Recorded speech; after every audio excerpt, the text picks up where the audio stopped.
Bonjour, bon matin tout le monde. On va attendre 9h01. On va se donner encore une petite minute pour être sûr que tout le monde est arrivé. On va commencer dans 45 secondes, une minute.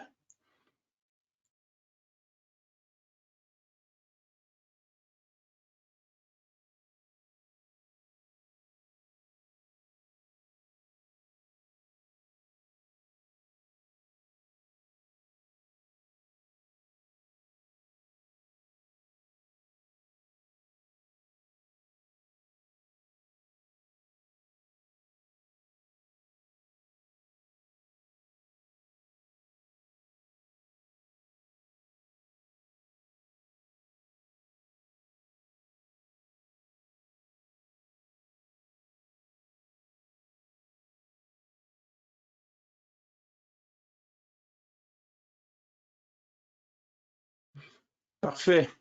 Euh, 9h02, on est prêt. Bon matin tout le monde. Bienvenue à notre première présentation de l'année, parce que la dernière, on a eu des petits problèmes techniques et la présentation n'a pas eu lieu. On s'en excuse 1001 fois. Donc, notre première présentation 2022 des Tech Thursdays pour WatchGuard Canada. Ce matin, nous allons parler des nouveaux points d'accès, la série qu'on va appeler la série Wi-Fi 6 qui fonctionne avec WatchGuard Cloud.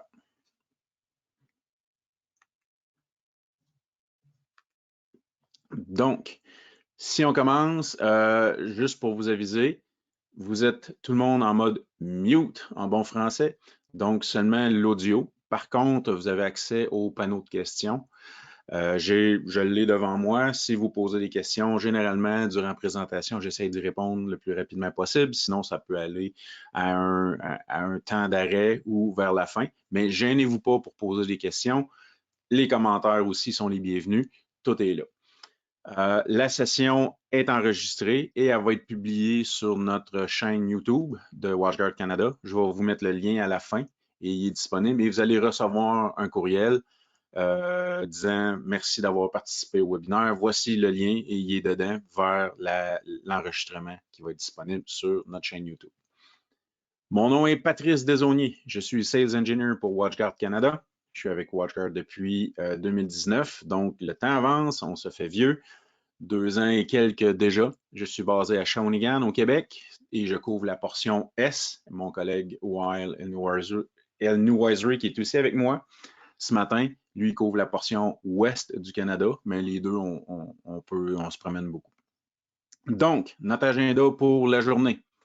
On va parler du Wi-Fi, USP et c'est quoi USP? On va montrer un petit peu les nouveaux modèles, des capacités de ces modèles-là, qu'est-ce qu'ils vont faire, les types de licences, parce que oui, il y a des changements au niveau des licences, de la façon de commander, de la façon de l'attribuer. On va tout passer à travers de ça. On va justement aller faire une activation. On ne fera pas l'activation, mais on va faire la procédure d'activation, attribuer le point d'accès au niveau de l'inventaire, créer des configurations, créer un site, aller voir les informations de point d'accès et il va y avoir les questions-réponses. Mais comme j'ai dit tantôt, gênez-vous pas pour les poser au fur et à mesure, on va être capable d'y aller. Pour commencer, c'est quoi USP? Et là, vous allez en entendre parler beaucoup. USP, c'est la nouvelle, ben pas la nouvelle, c'est la tangente que WatchGuard on prend, vers où on s'en va, vers où tout le développement de nos produits se fait. Donc, j'embarque dans ça. Et là, ce matin, je pars avec une version anglophone. C'était pas évident, puis j'ai fait une traduction des slides et j'aimais pas les mots. Ça avait l'air un petit peu snob. Fait que je vais rester avec les versions anglaises des slides. J'espère que ça ne choque pas personne. Par contre, je vais tout commenter en français. Ça. Mais vite, USP, une sécurité globale qu'on va avoir, un alignement opérationnel pour les partenaires. Tout ça est basé sur la façon de penser que WatchGuard a pris au niveau de nos partenaires, nos MSP, nos MSSP. C'est eux autres, c'est vers eux autres, c'est eux autres qu'on veut faire, on on veut les fournir en produits, on veut les fournir en fonctionnalités, on veut les fournir en tout ce qu'ils peuvent se fournir à leur clientèle. C'est ça le nouvel aliment opérationnel de WatchGuard. Donc, tout est fait en fonction de nos MSSP, de nos partenaires. On va parler de clarité et contrôle. Pour ceux qui ont déjà commencé à jouer dans ça, vous allez voir que les consoles sont centralisées, sont normalisées, c'est pareil. Les fonctionnalités, la façon de faire pour un point d'accès, pour un Firebox, ça va se ressembler. Les choses, le fun, les connaissances partagées. Quand on parle de connaissances partagées, on va avoir une slide, on va avoir une image là-dessus. C'est l'ensemble des produits envoie maintenant leurs logs, leur journalisation dans un point central.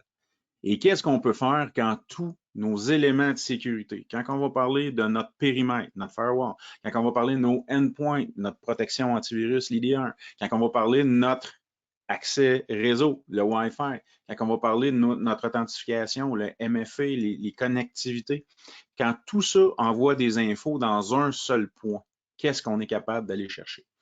Puis, si on est capable de réagir sur les informations, la posture de sécurité qu'on reçoit, on est capable de faire de la corrélation d'événements, bien, automation ici en bas, je ne sais pas si je brasse ma souris, automation qui reste ici en bas, est-ce qu'on est capable de prendre des actions automatiques sur un événement qu'un pare-feu puis qu'un endpoint va avoir? Fait que c'est ça, USP pour WatchGuard. Fait que la portion sécurité compréhensive, ça comprend l'ensemble de nos produits. Bon, on est connu, les premiers produits que WatchGuard a sortis, les Firebox, les Firewall, les UTM. Peu importe le terme qu'on va utiliser ici, on en fait encore et c'est toujours vers ça. Donc, on applique des services de sécurité au périmètre, à la passerelle.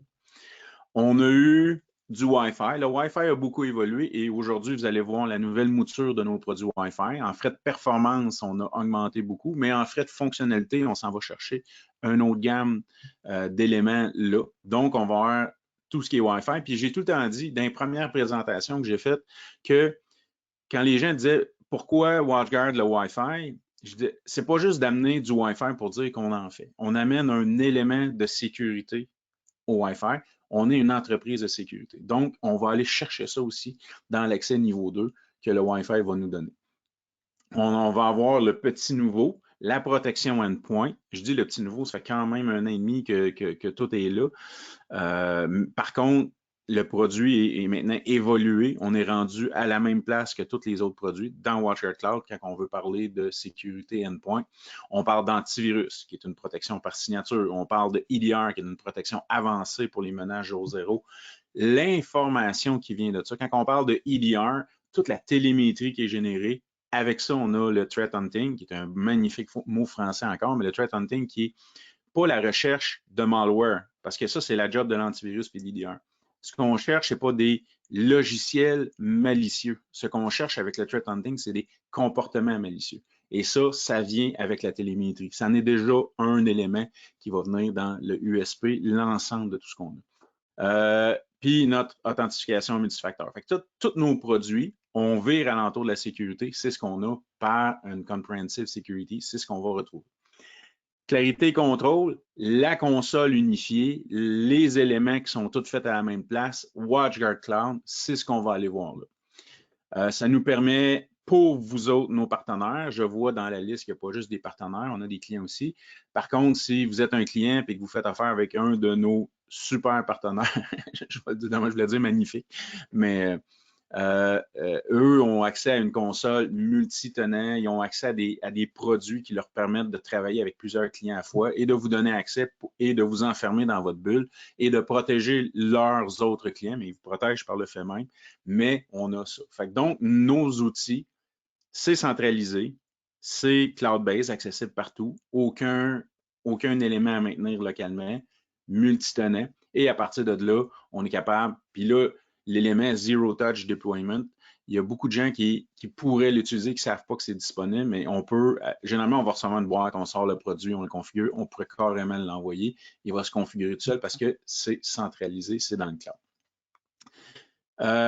ceux-là ici, les alignements opérationnels, c'est la façon, les intégrations qu'on va aller faire avec les autres produits. Les éléments que je voulais vous amener de cette slide-là à vous autres, mes partenaires ce matin, c'est les API et les intégrations avec les produits de gestion les RMM, les outils de provisioning, les outils de gestion de clients que vous avez à part. On parle de peut-être de ConnectWise, on parle peut-être d'aller chez Ninja, on a peut-être des plateformes qui font ça et on a des API si vous développez votre propre système qui permettent d'aller faire des requêtes et de voir le statut de nos clients, les inventaires de nos clients dans WatchGuard Cloud, mais en plus de provisionner à partir de votre plateforme elle-même vos clients dans WatchGuard Cloud. Fait que si vous créez un nouveau client EDR, il va se faire, il va attribuer les licences et on peut le faire en dehors de notre console à nous autres avec vos outils à vous autres. Et l'autre item qu'on va avoir, c'est celui du bas ici, où c'est qu'on a des options flexibles de paiement. On est connu, on achète un Firebox avec une suite totale 1 an, 3 ans, c'est des items fixes.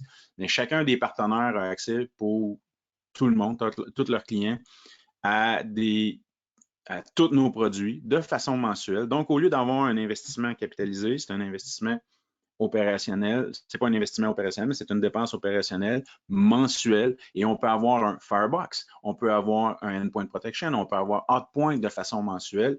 On a 2 éléments pour le faire. Avec les distributeurs ou avec les points MSSP, mais l'ensemble de nos produits. Et le Wi-Fi qu'on va parler ce matin est aussi disponible de façon mensuelle. Donc, si vous avez des clients qui ont un investissement global, exemple, on a 50 points d'accès installés, puis on se fait regarder j'ai une option pour toi, monsieur le client, on est capable d'y aller mensuel. Donc, on a ces flexibilités-là pour vous. Et là, on rentre dans le croustillant. C'est la raison du USP, c'est la base, toutes les connaissances partagées. Et la portion de droite ici qu'on voit, c'est celle que je voulais vous montrer. On a l'ensemble de nos produits dont toute la journalisation est envoyée dans un point centralisé. On a le périmètre, on a le Wi-Fi, on a le endpoint et on a tout ce qui est authentification. Tout ça, c'est envoyé dans un point. C'est envoyé dans WatchGuard Cloud, dans l'environnement qu'on a pour vous autres. Qu'est-ce qu'on peut faire avec ça? On va en voir de quoi. Et c'est le threading qu'on va commencer à vous casser les oreilles dans les prochains mois. C'est une question de semaines, on est sur le bord. On va parler d'un XDR. XDR, c'est un terme générique, Extended Detection and Response. C'est vers ça qu'on s'en va avec threading. Ce que je disais, c'est si un Firebox voit quelque chose, un endpoint a vu aussi quelque chose, l'information va être corrélée ensemble et on va avoir des automatismes, on va avoir des informations, on va dire, OK, on a trouvé une menace, on a vu qu'il se passe de quoi? Est-ce que le poste s'est fait scanner? Est-ce que le pare-feu a vu une connexion à un CNC extérieur? Oui, boum, on pense qu'on a un poste qui est infecté, qui communique avec un contrôle de botnet et on est capable de réagir. On peut faire l'isolation automatique de ce poste-là. On peut faire bloquer l'adresse IP vers le serveur botnet. On va informer le reste de l'environnement de qu'est-ce qui se passe. Et c'est tout ça, la connaissance partagée. On va voir apparaître threading, qui est notre produit XDR qui s'en vient. Et ça vient partout. Même affaire, il se passe de quoi sur le Wi-Fi? Le Wi-Fi détecte pourrait détecter un Rogue Access Point, excusez encore le terme anglais, mais un Rogue Access Point que Mme Tremblay a installé à Noël en disant je veux avoir mon Netflix sur ma tablette, puis je ne suis pas capable de me connecter au Wi-Fi du bureau. Elle a acheté quelque chose au magasin général ici au coin à 30 $. Elle l'a branché et là, on a un accès ouvert dans notre réseau. On voit apparaître la MAC adresse dans les heures, on voit apparaître la MAC adresse sur le fil. Est-ce qu'on est capable de dire au firewall, monsieur le firewall, bloque donc ça? Peut-être c'est ça qui va s'en venir dans nos éléments de sécurité. Tout ça rassemblé ensemble, cette slide-là, vous allez la voir souvent, ça fait partie de tout ce qu'on va montrer chez WatchGuard. Ça détermine c'est quoi USP, nos produits, threading qui va coller toutes les informations de ces produits de sécurité-là, périmètre, accès Wi-Fi, endpoint, l'authentification multifacteur. On va appliquer notre identité multifacteur dans l'ensemble de nos produits encore. Tout ça installé un par-dessus l'autre, c'est ce qui va donner USP, notre plateforme XDR. Fini de parler de USP, comment que le Wi-Fi vient s'intégrer dans ça. Donc, On a un nouveau, je ne vois pas de questions à date, donc j'imagine que c'est clair ou que j'ai réussi à toutes vous endormir. Donc, encore, je l'ai fait, je vais aller passer un peu plus de temps là, dans la console. Ce qu'on va avoir, c'est un produit qui est géré à la même place que nos autres produits. Donc, on est capable de gérer nos firewalls, nos pare-feux, nos firebox dans WatchGuard Cloud. On gère Hotpoint dans WatchGuard Cloud. On gère EPDR, EDR, EPP dans WatchGuard Cloud et les points d'accès sont gérés à la même place. Donc, tout est là. On a les mêmes fonctionnalités. Pour vous autres, nos partenaires, la fonctionnalité multi-tenant, ce qui n'était pas disponible dans l'autre plateforme avant, c'était, fallait faire un tenant à la fois. Maintenant, c'est disponible à cause de WatchGuard Cloud. Donc, si vous assignez des points d'accès dans un de vos clients, ils sont là, la configuration est propre à eux autres. Vous avez des opérateurs locaux pour ce client-là parce qu'il veut aller voir les logs. Il a accès qu'à son environnement à lui, il n'a pas accès aux autres et vous pouvez jouer avec cette fonctionnalité-là. Encore là, le déploiement Zero Touch, quand la configuration est déployée dans l'environnement client et qu'on fait l'assignation des points d'accès dans cet environnement-là, on les attribue à la configuration automatiquement. Aussitôt que le point d'accès se rapporte dans le système, boum, il reçoit sa configuration. Pas besoin de tout déployer, configurer d'avance. Ça se fait tant qu'ils ont accès à l'Internet, ça va bien se faire. Qu'est-ce qu'on retrouve dans la nouvelle plateforme? Qu'est-ce que les nouveaux points d'accès? Au niveau du Wi-Fi 6, on va aller chercher les nouveaux avantages de cette version-là du Wi-Fi. En plus des performances, en plus du, là j'essaie de traduire throughput dans ma tête, la bande passante disponible par point d'accès, parce qu'on est capable d'aller chercher plus de performance à ce niveau-là, on va aller chercher le WPA3 qui est disponible, qui est un mode de sécurité entre le client et le point d'accès plus évolué. Et automatiquement, on a les points, tous les frames de gestion, les management frames, les frames de gestion sont encryptés. Ce qui était une option avant. Dans WPA3, ça ne l'est plus. La mécanique d'échange aussi est plus sécurisée. Vous allez peut-être voir, parce que depuis que WPA3 est sorti, c'est sûr qu'il y a des gens qui ont essayé de passer au travers. Wi-Fi étant un protocole qui est compatible avec les plus vieilles versions, parce qu'il faut permettre aux clients moins modernes d'être capables de se connecter.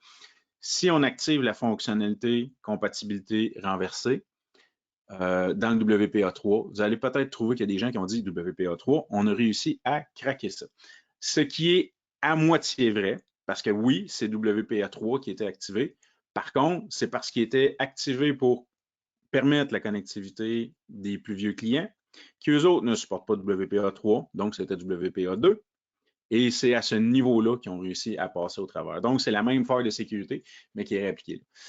Quand l'ensemble des clients, parce que veut pas, c'est un protocole qui est quand même assez récent, c'est pas tout qui supporte le WPA3. Je le sais, je le vis ici. Ça fait un petit bout que moi, les points d'accès sont installés. Puis c'est pas tout encore qui est fonctionnel là-dessus. Donc, il faut encore supporter les plus vieux protocoles quand tout va supporter le WPA3. Juste, je pense qu'on est encore sécure. On ne peut pas jamais dire que ça ne sera pas craqué. Mais pour l'instant, on est en bonne main. Ça va nous permettre, je veux juste revenir sur les nouvelles fonctionnalités. On a quand même l'authentification Radius, donc le WPA2.3 entreprise qui est disponible à ce niveau-là. Le Remote Access Point, le RAP, ça on va l'appeler comme ça, qui nous permet de faire, et ça c'est une fonctionnalité qui est le fun, qui est le Secure AV2 VPN Tunneling. C'est la façon, on peut prendre un point d'accès unique et l'envoyer à l'extérieur. Exemple, un télétravailleur, lui fournir un AP130. Et le AP130, aussitôt qu'il se connecte au réseau, fait un lien VPN automatiquement avec un pare-feu Firebox ailleurs, dans notre cas ici, dans l'exemple que je veux donner, au bureau principal.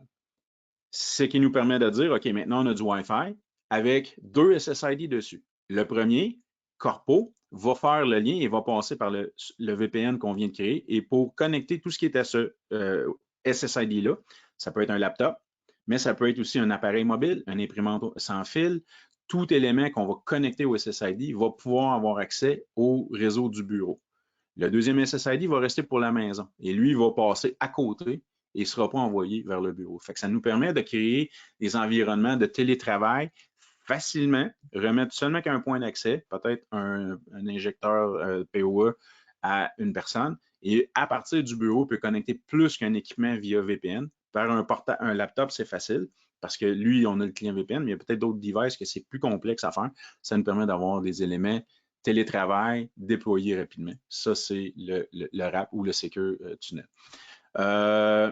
Chaque SSID peut être attribué à son VLAN et on va avoir, comme on l'a dans les Firebox, être capable de dire, OK, on a des configurations, on est capable de configurer, pas configurer, mais comparer deux versions de la configuration, voir quels changements ont été appliqués entre la version 3 et la version 4 et revenir à une vieille configuration si on n'est pas content ou on a fait une erreur. Ce qu'on peut faire déjà avec un Firebox ou les autres produits. Fait que les deux, je viens d'expliquer le Wi-Fi VPN, c'est exactement ça. Il y a l'élément ici, Branch Office, qui se connecte là. C'est faisable, mais c'est un petit peu plus complexe. Celui-là, si vous voulez le faire, peut-être qu'on pourrait se parler avant. Par contre, le Home Office, c'est le fun parce qu'on a un point d'accès qui se connecte à l'Internet maison. Boum, fait le lien tout de suite. Et on peut se servir du même point d'accès sans fil pour donner, exemple, accès au reste de la maison à leur Internet normal, habituel, vu qu'on ne s'est peut-être pas collé dans la cave où est-ce que le routeur Internet est ou ces choses-là, mais ça va nous donner un accès facile. Et vous avez aussi d'inclus un portail captif. Il y a quand même une certaine simplicité. C'est un portail, ce qu'on va appeler un click-through. Il n'y a pas plus de fonctionnalités de sécurité que ça, mais c'est déjà là, c'est inclus. Et vous pouvez mettre vos pages, vos logos, les logos du client par tenant encore dans WatchGuard Cloud. Ce qui nous amène à qu'est-ce qu'on a comme point d'accès. Alors, aujourd'hui, à l'heure où on se parle, on en a 4 pour différents besoins. C'est appelé à évoluer. Juste avant de démarrer la rencontre avec Weil, on énumérait ce qui s'en vient justement. Et ils sont ici en bas. Je vais en parler un petit peu après. Mais on a 4 niveaux. Les 3 premiers étant 3 niveaux de densité. Et là, un point d'accès, comprenez-moi, j'aime pas ça dire c'est une question de portée. C'est pas parce qu'il y a un chiffre plus gros qui va plus loin. Si vous me connaissez, si on a déjà parlé de sans fil ensemble, je suis tout le temps en train de rabâcher la même rengaine. Il ne faut pas parler plus fort que notre client le plus gêné, si je peux le dire comme ça. Donc, si on prend un appareil mobile qui est peut-être un téléphone, qui est peut-être une tablette qui fonctionne à batterie et pas capable de parler aussi fort qu'un point d'accès qui est branché. Donc, ce qu'on veut, c'est réduire la puissance sur nos points d'accès pour arriver à la même puissance maximum que notre client. La théorie de mon terrain de football, si vous avez des questions là-dessus, gênez-vous pas, je peux vous la donner, je ne la reviserai pas ce matin. Donc, un point d'accès, on ne parle pas de portée quand on parle de grosseur, on parle de densité. Combien de clients ce point d'accès-là peut recevoir, peut desservir, on va le dire comme ça. Donc, on a le AP130 qui est un point d'accès basse densité. Quand on parle de basse densité, on parle de 20 à 25 clients par radio. Donc, un point d'accès, c'est un ensemble de radios. Ici, on a des points d'accès Wi-Fi 6. Donc, on a 2 radios dedans, ou peut-être 3 pour certains qui ont un radio de scanning, mais ce n'est pas un radio client. Donc, pourquoi je mentionne ça ici? Parce qu'on va voir sortir dans un certain futur proche le Wi-Fi 6E qui va nous permettre d'aller chercher la bande de fréquence 6 G. Au Canada, l'utilisation de la bande de fréquence 6 G est débattue, elle a été acceptée et on est en ratification pour ça. J'ai une ou deux vérifications à finaliser là-dessus, mais on est proche de pouvoir utiliser cette bande-là. Donc, quand les points d'accès 6E vont sortir, on va avoir des radios tribandes. Donc, on va avoir le 2.4 qu'on connaît, le 5 G qu'on connaît et le 6 G qui est un futur. Pour l'instant, cette série-là n'est que 6. Donc, on a un 2.4 et un 5. Donc, par radio, donc je reviens, un point d'accès, c'est plusieurs radios, je m'égare.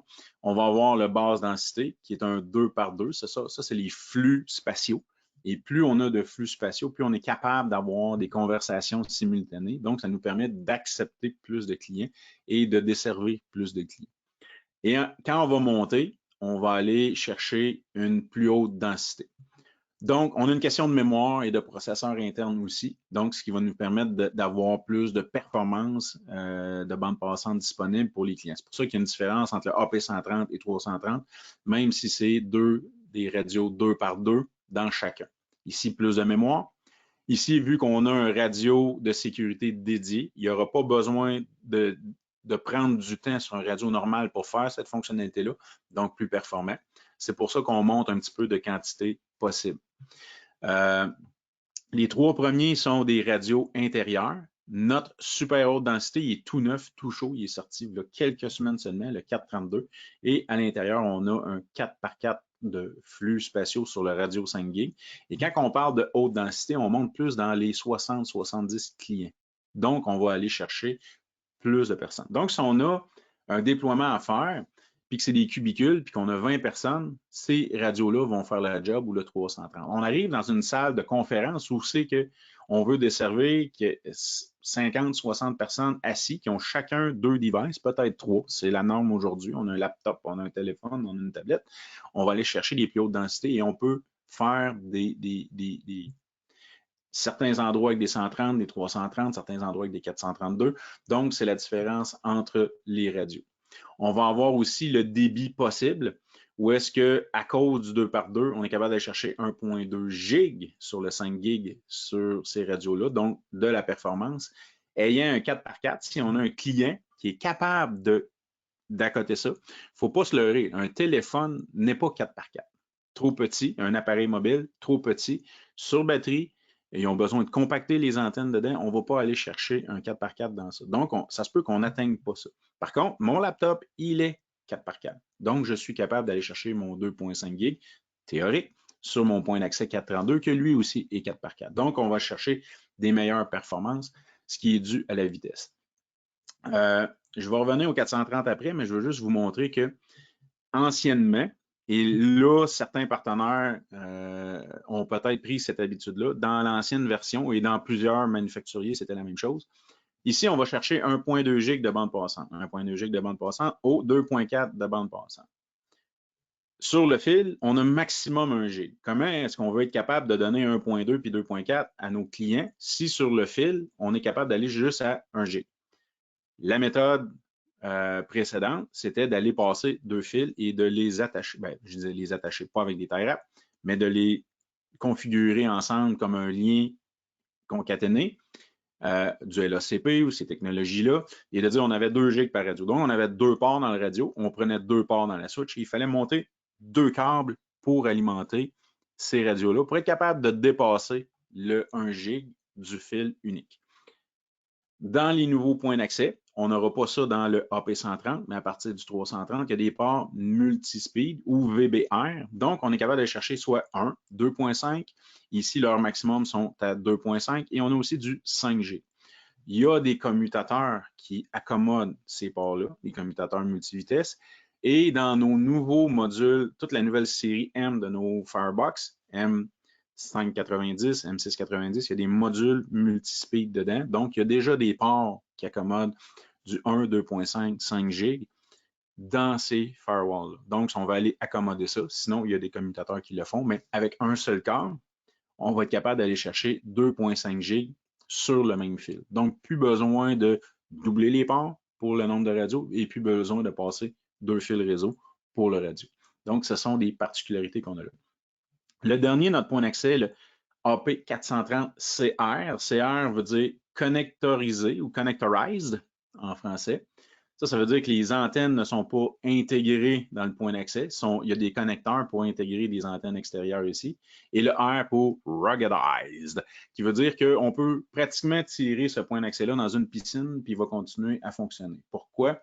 On a un boîtier raté IP67 qui est fait pour aller à l'eau, au froid et toutes ces choses-là. Donc, c'est un appareil pour aller à l'extérieur. On faisait des farces qu'on l'avait sorti. C'est un point d'accès quand même, c'est un Wi-Fi 6 et il vient avec une certaine chaleur. Il n'est pas brûlant, mais on pouvait le mettre d'une piscine et s'en servir comme chauffe-eau, mais ce n'est pas le cas. Il ne chauffe pas assez pour ça. Mais sérieusement, c'était le fun parce que les lumières éclairaient à l'intérieur. Mais c'est ça. Donc, c'est un 4x4. C'est un haute densité encore, fait pour aller à l'extérieur. même vitesse que le AP432. Et lui, ce sont des antennes. Donc, il faut commander les antennes, ne sont pas inclus avec le point d'accès. Il faut les commander. Et à partir de là, on peut mettre les antennes qu'on veut. Si on va faire des antennes sectorielles, 30 degrés, 40 degrés, 60 degrés, dépendamment du type d'antenne, on peut aller les mettre. Ce sont des connecteurs N qu'on a ici. Je viens de voir que je parle beaucoup et je voulais vous faire une belle démo. La dernière chose qu'on a ici, c'est la nouvelle façon de commander. À partir de maintenant, les points d'accès, c'est une question de disponibilité. Il y en a qui vont aimer ça. Ça complexifie un petit peu la commande, mais ça améliore de beaucoup la disponibilité. Pourquoi?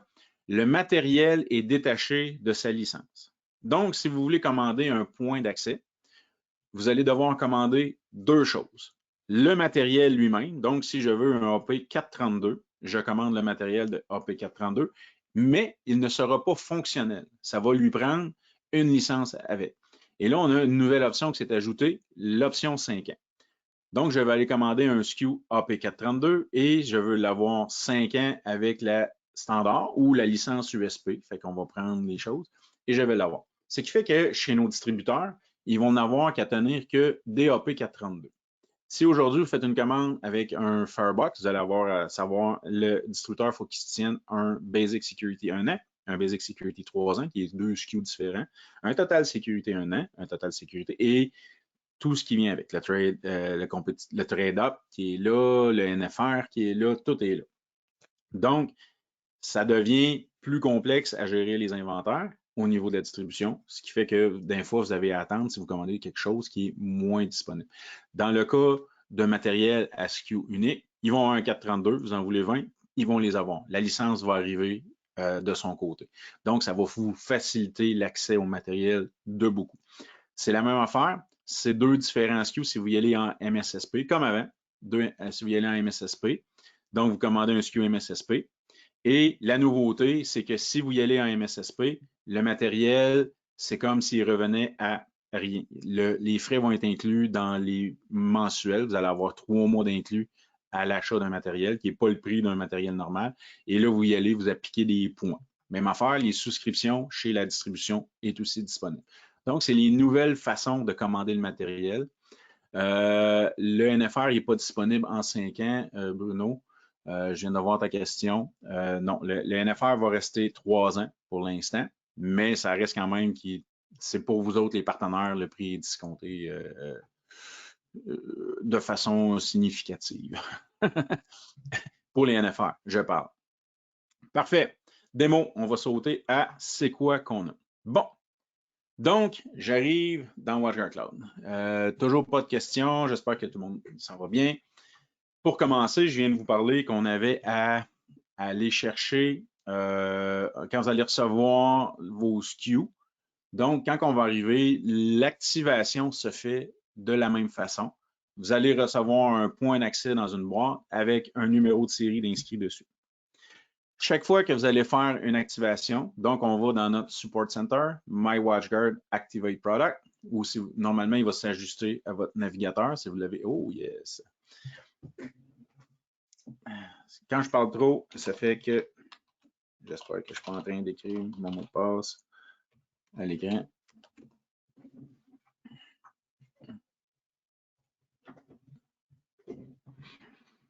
Parfait. Produit en passant, là, vous voyez que j'ai utilisé un produit pour me connecter. Surveillez bientôt une nouvelle mouture de Hotpoint où est-ce qu'on va avoir un produit de gestion de mot de passe intégré dans une version de ça. Donc, petite annonce. Donc, j'étais dans mon WatchGuard Activate Product pour être capable de faire une activation. Donc, on va aller inscrire notre numéro de série de points d'accès ici. Aujourd'hui, à l'heure où on se parle, en avril 2022, le 21 avril 2022, l'activation des points d'accès se fait 1 à 1. On est en train de travailler sur une mécanique pour faire une activation en lot, où est-ce qu'on pourrait importer une série de numéros et tout va se faire. Donc, si vous en avez 50 à ajouter, c'est un peu onéreux, je le conçois, je vous le donne.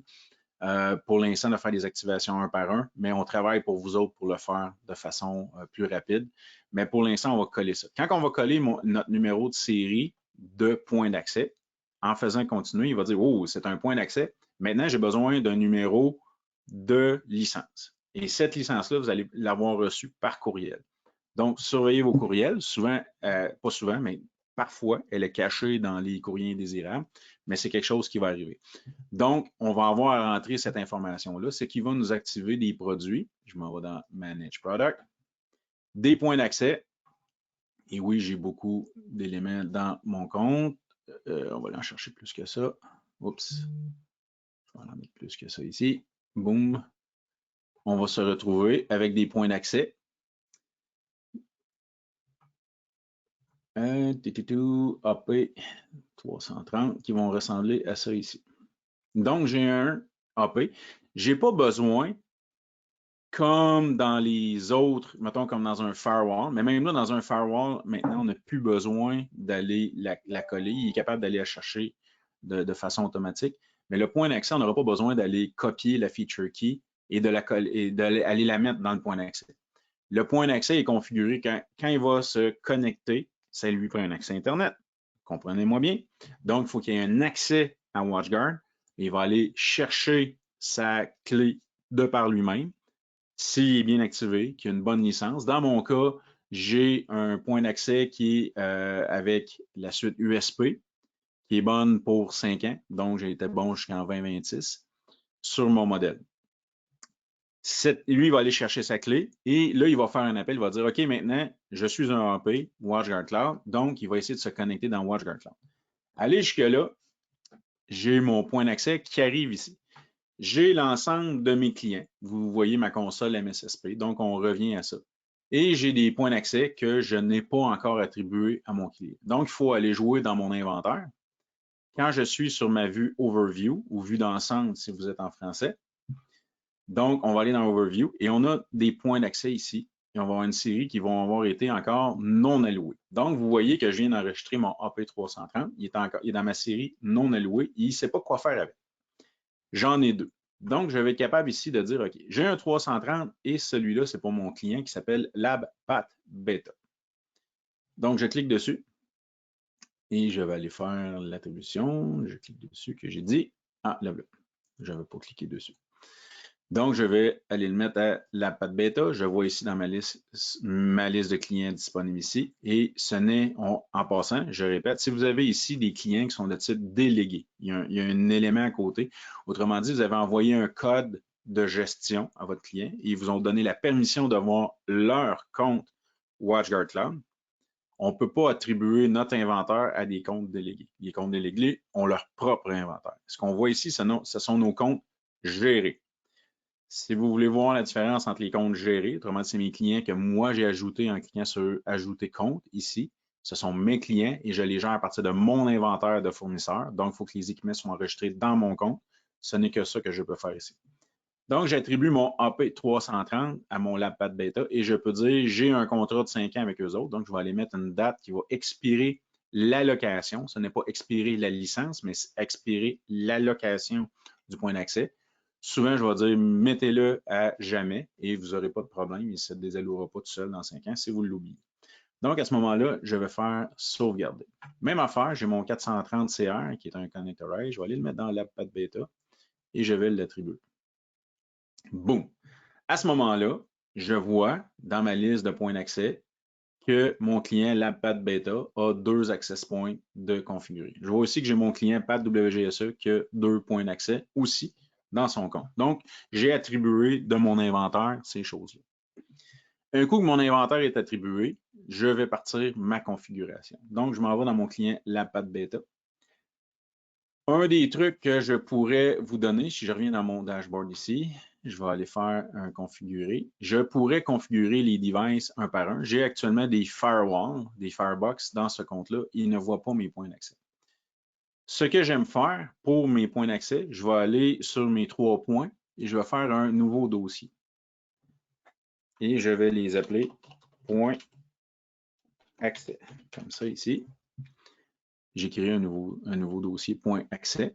dans lequel, quand mes éléments vont arriver, je vais aller les mettre dedans. Vous allez voir tantôt, quand je vais faire une vue, un moniteur de ces éléments-là, je vais avoir la vue agglomérée. Fait que je peux avoir ma vue par point d'accès, je peux avoir ma vue par l'ensemble. Si je veux, je pourrais faire mes points d'accès, puis je pourrais dire, ben, j'ai mes points d'accès à je pourrais créer un nouveau folder dedans, un nouveau dossier, excusez, qui s'appellerait site 1, site 2, site 3. Ou si j'ai des configurations, c'est pas pour la configuration, mais c'est pour la visualisation. Si j'ai des points, des façons de le voir, je pourrais jouer avec ça. Pour la configuration, on a un élément qui va s'appeler site de point d'accès, access point site. Donc, c'est configuré pour l'ensemble. Actuellement, je n'en ai pas. Ce que je vais faire, un site de point d'accès, c'est une configuration partagée, une configuration que je veux appliquer à l'ensemble de mes points d'accès. Généralement, mes SSID, qu'est-ce qu'ils vont faire, comment ils vont fonctionner? Fait que je veux en créer un, puis on va aller faire, on va l'appeler démo webinaire. Ouh, là, je clique partout. Je recommence. Site, ajouter. Je vais juste tasser un élément. De mon webinaire, je pourrais rajouter une description et je vais faire ajouter. À ce moment-là, je rentre directement dans ma configuration de site. Dans mon site, je vais vouloir créer des réseaux Wi-Fi, donc des SSID. Je n'en ai pas actuellement. Je vais en mettre un. Donc, démo 1, que je veux broadcaster de type privé. Il ne sera pas de type invité. On pourrait en faire un aussi invité. Je veux qu'il apparaisse sur le 2.4 et le 5G. Je pourrais l'isoler. Je martèle souvent que le 2.4 devrait plus être utilisé, surtout dans les environnements urbains. Étant donné qu'on a juste 3 canaux utilisables dans le 2.4, moi, personnellement, je trouve ça dangereux, inutile, plein d'interférences, performance très basse, interférents.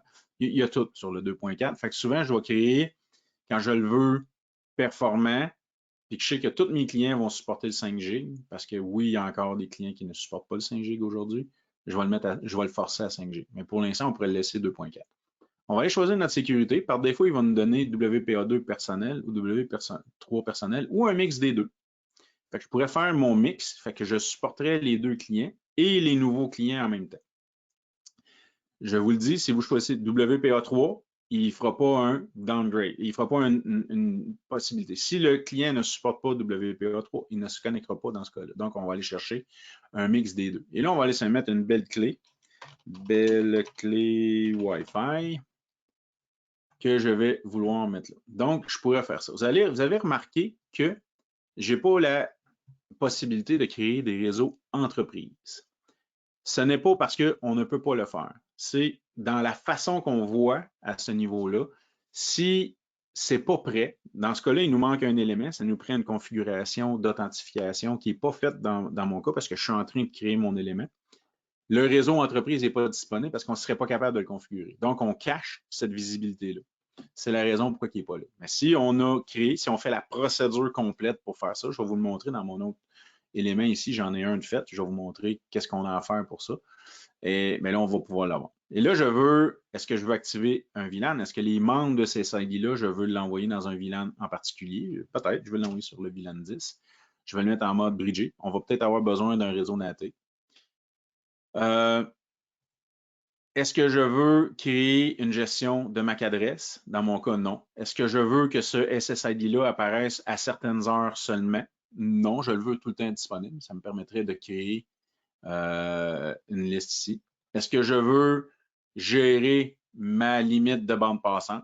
Et là, je peux faire une limite pour le SSID au complet ou attribuer. Si, admettons, je dis ici, je veux 1 mégabit, mais ça va être 1 mégabit pour le SSID. Si j'ai 100 clients, ils vont se partager le 1 mégabit. Mais je veux peut-être dire, je le veux par client. Donc, je pourrais dire, il y a un, si j'ai 100 clients, je vais prendre 100 mégabits. Donc, il y a une façon de jouer avec ça. Donc, on pourrait faire cet élément-là. Et dans mon menu avancé, vu que j'ai du WPA2 de disponible dans mon choix, j'ai WPA3, on se rappelle tantôt, j'ai dit que par défaut, l'encryption était protégée, les frames de management de gestion étaient protégés. Dans WPA2, c'était optionnel. Donc, ça nous permettrait de dire est-ce que je permets des clients qui ne supportent pas la mécanique d'encryption de frame de gestion ou je les encrypte et je vais aller les chercher. Je serais capable d'aller jouer ça. Est-ce que je veux faire de la priorisation de bande passante? Parce que dans le cas de mon réseau, j'avais 2.4 et 5G. J'aimerais ça dire à mes clients qui supportent le 5G de s'en aller dessus et de ne pas utiliser le 2.4. Donc, je vais faire un préféré 5G. Et là, les mécaniques de comment ils préfèrent ou ils forcent. Donc, si je sais qu'un client qui supporte le 5G, je vais le forcer à aller sur le 5. Autrement dit, je ne répondrai plus jamais, jamais, jamais, jamais en 2.4 pour lui dire va plus jamais là-dessus. Donc, c'est forcer l'utilisation du 5G. Préféré, on va lui donner une option. On va dire je pense que tu aurais plus de fun sur le 5G, mais si tu veux utiliser 2.4, je t'en empêcherai pas. Donc, c'est la différence entre le préfère et le force. Balancer les clients, ça le dit. Est-ce que ça va se promener et on va essayer de balancer entre le 2.4? Ça, c'est si on va aller chercher la densité complète d'un point d'accès. Par contre, je répète, l'utilisation du 2.4, on a juste 3 canaux qui ne s'interfèrent pas. Ça devient difficile dans les environnements à haute densité de points d'accès ou qu'il y a beaucoup de monde alentour, les voisins. Si vous êtes à Saint-Boniface de Shawinigan, dans un champ sur le bord d'une ferme, peut-être que vous n'aurez pas ce problème. Et l'isolation de clients, ça le dit aussi, les clients ne pourront pas se voir à travers le sans-fil, ce n'est qu'un point vers le filaire, c'est la chose-ci. Donc, je ne vais pas le faire de même, je vais dire save là-dessus. Et là, je viens de faire un SSID. Je pourrais m'ajouter un autre SSID qui va s'appeler Demo 2, encore de type private. Je vais aller le mettre en WPA3, celui-là. Mais lui, je vais le mettre en mode NAT. Et là, on va avoir d'autres éléments ici. Qu'est-ce qu'on veut faire? Là, mon NAT, ça devient mon système. Fait que local gateway, c'est le point d'accès. Je pourrais le mettre dans le 192.168.23.1. Fait que ça va être l'adresse que mon point d'accès va prendre pour l'ensemble des clients. Masque, normal, 0.0. Et là, je veux partir dans l'attribution parce que c'est le point d'accès qui va attribuer des adresses IP dans ce cas-là. Il va faire une NAT. Donc, il faut qu'il y ait une attribution de ce côté-là. 192.168. J'ai pris un chiffre bizarre, mais je vais le commencer à 20. Et 192.168.23. On va y aller jusqu'à 200. Ou 200. Et là, on y va de même. Et qu'est-ce que je veux comme serveur? 1.1.1.1. Et secondaire, j'en aurai pas. Donc, j'ai un réseau. Oh, passphrase, belle clé Wi-Fi. Encore, save. J'avais oublié de faire ça dans ma sécurité. Donc, j'ai maintenant un réseau qui permet de faire ça. Je vais me rajouter un troisième SSID. Dans ce cas-là, je vais l'appeler Demo 3. Mais celui-là, il va être type guest. Et même affaire, WPA2, parce que là, je veux supporter ça. Belle clé, Wi-Fi ici. Et je vais le mettre en mode bridge et je vais l'envoyer sur le VLAN 25. Tiens, save. Comme ça. Donc, j'ai réussi à me créer. Cette information-là, et on voit en bas, il me dit, vous avez des changements non déployés. Là, c'est un peu comme quand on travaille avec Policy Manager dans un Firebox. On devient offline. Fait que je vais faire back ici. Et là, j'ai mis 3, mais ils ne sont pas envoyés. Donc, je pourrais aller dire, OK, je veux envoyer configuration initiale. Donc, c'est une description. Et là, il va y avoir une note que Patrice vient d'envoyer une configuration qui s'appelle configuration initiale dans le système. Close. À ce moment-là, je vais aller voir dans mes deployment history où est-ce que je vais avoir, et là, j'espère.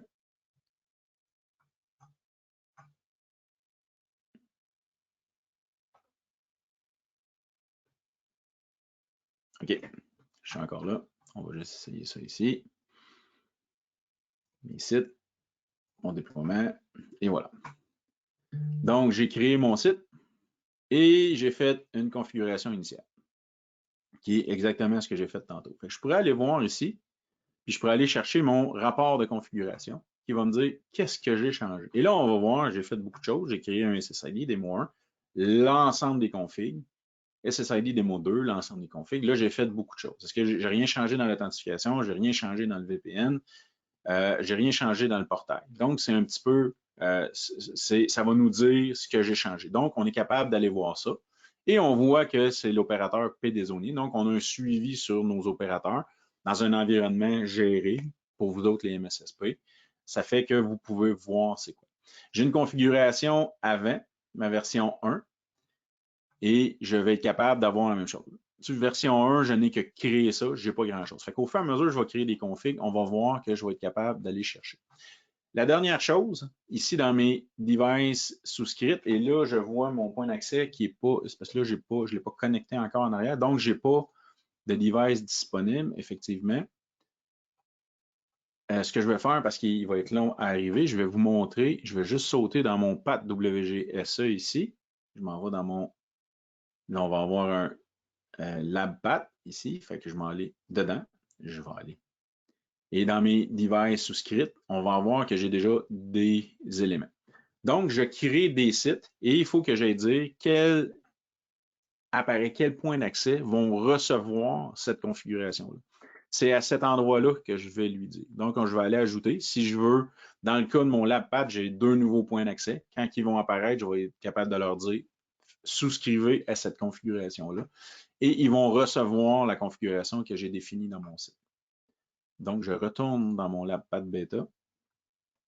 Ah, ben on peut aller voir. Ah, non, je n'irai pas là. Donc, dans mon démo webinaire, j'ai actuellement un site. Je pourrais, à partir de là, faire un domaine d'authentification. C'est en ajoutant ça ici. Tantôt, je vous ai dit, ah, j'aurais pu rester là. Là, je saute d'un endroit à l'autre. Je m'excuse, je change de client encore. Je m'en vais dans mon LabPath.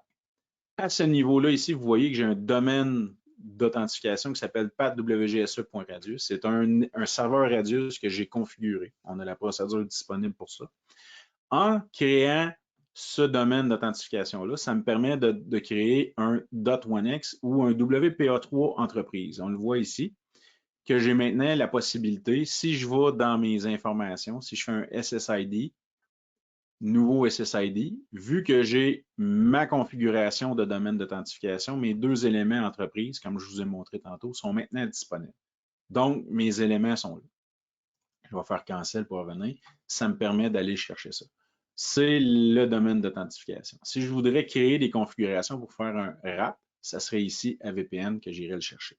Même affaire, si je veux faire un portail, c'est là que j'irai le créer. Donc, si je reviens dans mon LabPath Beta, pour avoir un VPN, vous avez vu que j'ai créé tantôt, je m'en viens dans mes sites, un VPN, je vais le créer. Qu'est-ce que ça prend comme condition? Ça me prend un SSID disponible qui est naté. Donc, tantôt, j'ai créé Demo 2 et c'est le seul qui est disponible comme SSID qui est naté. Donc, ça va être un que je vais être capable de transmettre à mon point d'accès. Et ça va me donner, ça me prend un Firebox qui est configuré pour le VPN. Dans mon cas ici, je ne l'ai pas fait encore, mais il faudrait aller configurer un Firebox. Et aussitôt que ça serait là, quand je fais Save, il va créer un client pour le point d'accès lui-même, il va faire la connectivité, il va tout créer, il va tout créer les configurations et il va envoyer ça au point d'accès au Firebox et il n'y a rien d'autre à faire que de juste dire je veux un SSID sur le Firebox X et ça va se faire tout ça. Fait qu'aussitôt qu'on va abonner un point d'accès à ce site-là, il se connecte à WatchGuard Cloud, reçoit la configuration qui dit ouh, connecte le SSID X au point en VPN. Et là, il va être capable de l'envoyer. Dans mon cas, le SSID Demo 2, configure-le, connecte un VPN avec le Firebox qui s'appelle Firebox Patrice 1, et il va faire la configuration là. Même affaire, si j'ai un portail captif, ça me prend un SSID qui est activé, et là, je vais prendre mon Demo 3 qui est à guest, ça me permettrait d'aller chercher mes informations. Fait que c'est à partir de là. Fait que là, ça, c'est dans les sites. Ce qui ne m'empêche pas de revenir et de venir faire des configurations pour mes points d'accès, que je n'ai pas ici. Donc, je vais aller dans mon path WGSE parce qu'ils ne sont pas joints. Vous voyez, tantôt, j'ai dit, OK, j'ai mes points d'accès. Je peux quand même aller faire la même vue ici. Autrement dit, j'ai un point d'accès. Je peux, à partir d'ici, lui dire de rebooter. Je le cherche, je peux faire clignoter les LED qui vont avoir une séquence qui n'est pas la même que d'habitude. Donc, ça va me permettre d'identifier visuellement un point d'accès qui est accroché au plafond. J'ai ces informations-là ici. Dans la configuration, j'ai la configuration qu'on va voir que j'ai reçue. On voit le site qui est abonné à, qui s'appelle LabPath dans mon cas. Et de LabPath, j'ai reçu 2 SSID que je vais être capable de propager. Donc, l'ensemble de mes points d'accès vont avoir la même configuration partout. Et là, ça va me permettre d'aller jouer dans mes radios, gérer mes puissances, gérer mes fréquences, mes bandes, mes largeurs de canaux. 20 MB dans le 2.4, on ne touche pas à celui-là. Mais j'ai mis du 40 MB dans ce qui est le 5G et j'ai ajusté ma puissance maximum à 21 dB. Je reviens à mon terrain de football, pas parler plus fort que mon élément le plus faible. C'est ça ici, ma configuration qui fait ça. Et là, je suis capable de dire, ben, moi, j'ai des points d'accès qui sont en DHCP ou je peux leur assigner des adresses statiques si je veux le faire. Ça serait l'endroit que j'irai le faire aussi. L'avantage qu'on a, c'est qu'on peut envoyer les logs. Quand on est en mode standard, 24 heures de rétention d'informations dans WatchGuard Cloud. Dans le cas d'un USP, c'est l'équivalent de la licence totale, on a 30 jours. Sinon, on peut envoyer les logs à un syslog serveur. Et on a les configurations Captive Portal ou VPN. Même chose, j'ai un historique de déploiement, ce qui me permet d'aller voir les configurations, ce qui me permet aussi d'aller dire revenir en arrière. Donc, j'ai une configuration qui a été déployée et la dernière, je peux tout le temps revenir, revert, ça veut dire ramener cette version-là, où je peux comparer celle-là avec une autre version. Je serais capable de dire, OK, je vais comparer la différence entre les deux et je vais voir mes changements entre chacune. Ça, en passant, on peut le faire pour les points d'accès. On voit ici que c'est un déploiement de site. Déploiement de site, ça, c'était des configurations uniques au point d'accès. Et ces choses-là, Device Configuration, Deployment History, ça se fait aussi pour les Firebox. Si on vient à Monitor, Device, et là, tantôt, je vous disais, on va aller voir que j'ai une vue par point d'accès, mais j'ai aussi une vue pour mon dossier. Donc, si je veux voir mon site actuellement, j'aurai mes informations pour ce point d'accès-là. Mon utilisation réseau. Est-ce que j'ai des problèmes de performance? Est-ce que j'ai des clients qui sont loin, qui ont des problèmes de RSSI, ces choses-là? C'est qui mes top clients? Mais ça n'est que pour mon point d'accès. Si je fais la même vue sur mon dossier, je vais avoir les informations globales pour l'ensemble de mes points d'accès. Donc, je reviens ici, je peux aller chercher mes clients connectés, mais pour tous mes points d'accès qui sont dans ma vue. Et là, il va aller chercher les infos. Fait qu'il faut que j'en ai plusieurs.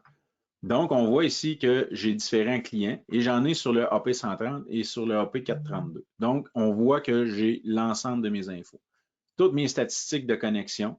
Dans le cas de mon WPA3 entreprise, qui est ici, parce que là, je vois une question qui dit le WPA3 entreprise fonctionne-t-il en WPA2 aussi? Oui, il y a encore le choix WPA2, WPA3 ou le mix des deux en mode entreprise. On le voit ici. Et là, c'est parti.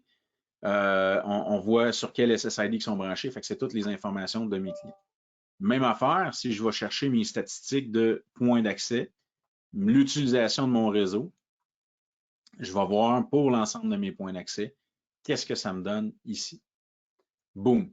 Fait que là, on a nombre de clients, bande passante utilisée, mes clients est top, mais pour l'ensemble de mes points d'accès encore. Et j'ai la même vue par point d'accès.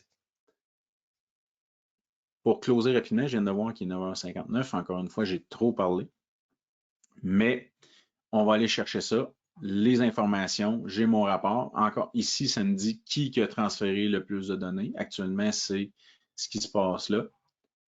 Et mes performances, mes problématiques de performance, ça serait des problèmes d'authentification. Si j'ai un client qui démontre des erreurs d'authentification, c'est peut-être qu'il n'y a pas la bonne clé, c'est peut-être quelqu'un qui essaye. Est-ce que c'est quelqu'un qui est loin de mon réseau? Est-ce que j'ai des zones mortes? C'est la place que je verrai ça.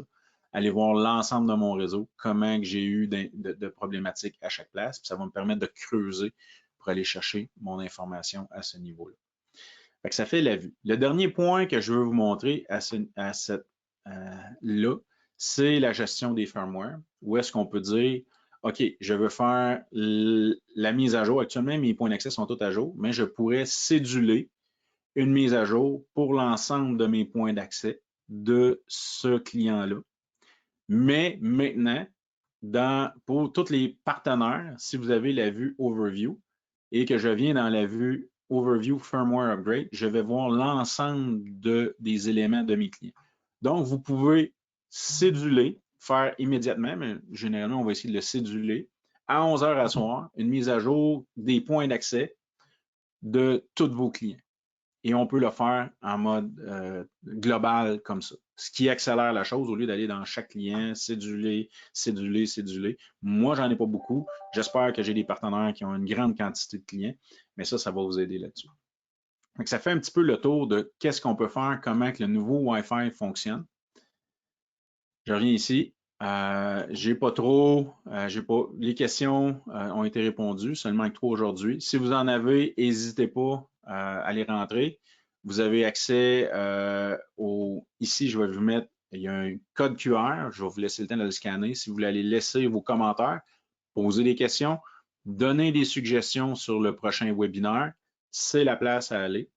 L'adresse est en bas, surveymonkey.com/r/TechThursdays.